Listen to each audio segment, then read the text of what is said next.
Hey guys, what it do? It's your boy Supreme Chi the God. Make sure you live, like, comment, and subscribe. Today I want to talk about wasted potential and wasted characters. And today's focus is going to be on Yuki How the hell you say some of these names, bro? Now I'm trolling. Yuki Tsukumo. Yuki. See, I'm sucking out that I'm trying to say it, but Yuki Tsukumo. She's is a character in Jujutsu Kaisen. And listen, let me just give a debrief of this character, right? And think of JJK and tell me how interesting this character sounds. Female character, right? She's pretty hot.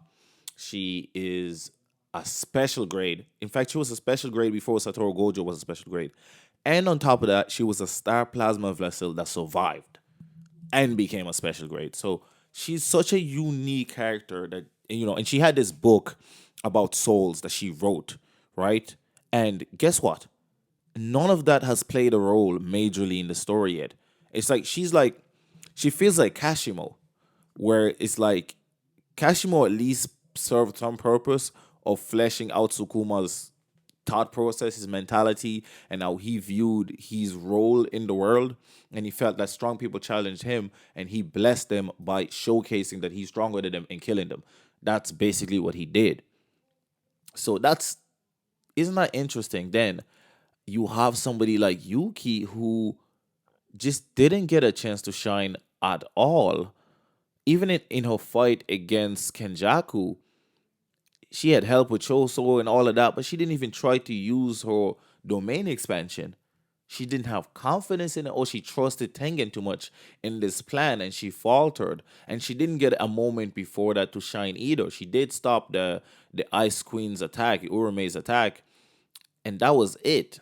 And that's all we got from her. She had this crazy punch that should have been able to one punch, kill Kenjaku, but it didn't. Or at least knock him out or something. Or maybe he's immune to get knocked out when he's in another body.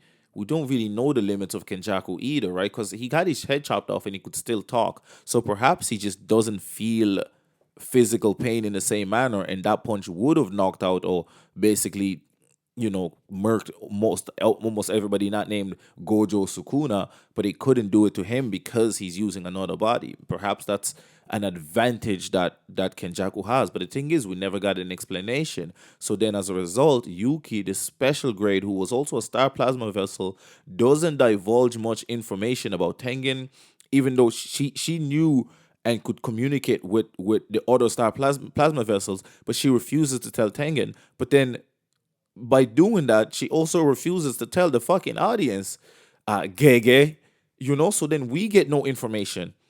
And as a result, we have this cool character who wrote a book on souls, who was a special grade before Gojo was, the second strongest sorcerer, well, the third strongest sorcerer alive, allegedly. And yet we don't know much about her, right? She was also never around. She was always away. She came to work when she felt like it. Even the higher ups didn't know her abilities. Kenjaku didn't know her ability. And yet, nothing. That's such a wasted opportunity. I feel like she was done worse than Nobara. Nobara, at least, we got to see her shine. And we got to at least fall in love with her. But with Yuki, we didn't even get an opportunity to love the character because she just popped in and she popped out. She was like a footnote in the story of Jujutsu Kaisen, but I feel like she should have left a bigger impact on the world of Jujutsu Kaisen, and she just didn't, which is a shame because the potential she had, right? She was also Todo's teacher, right? We know that Todo's way of thinking came from her, but we never got that from her herself.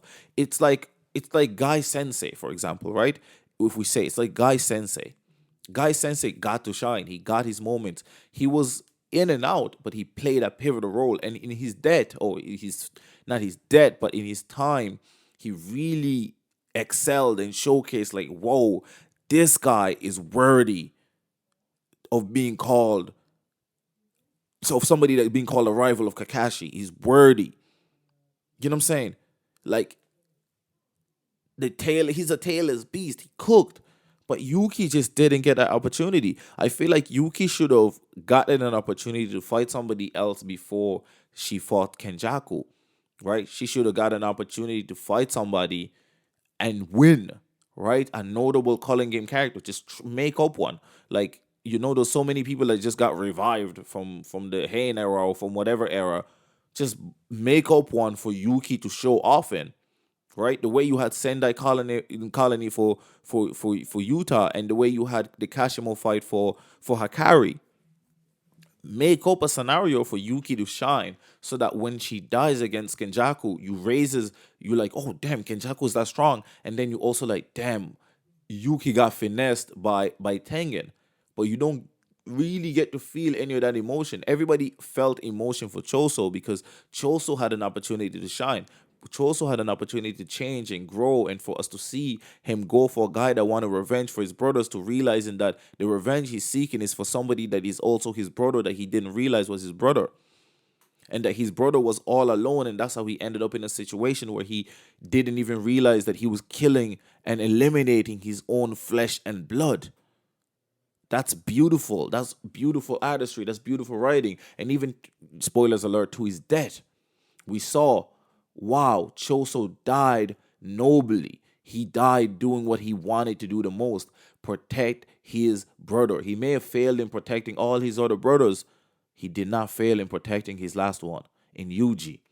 And I feel like Yuki deserved to have that kind of send off, that kind of story. But it was hard to feel anything for her because we had just barely met her. We didn't know anything about her. We just knew she told Todo some stuff, but we saw that true Todo. We didn't see it through Yuki. We really saw not much from Yuki herself.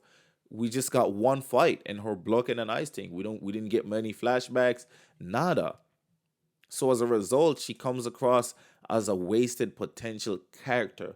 And Jujutsu Kaisen has a few of these wasted potential characters.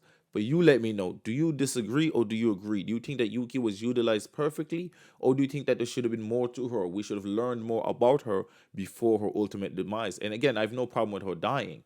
I have no problem with her being kicked off the story. I have a problem with her portrayal prior, during, and after. The fact that she didn't feel like she left a lasting impact, minus that book that we've been saying all this time that we still haven't been told what the fuck she wrote. So it feels useless. I'ma let Gege cook, but regardless of the book, even if that soul thing is what saves them, Yuki's character still should have been portrayed beyond that soul book so that we care about her, the character. But that's just what I think. Let me know in the comment section below. It's been your boy, Supremature God. Make sure that we will go blah blah blah blah blah. Subscribe.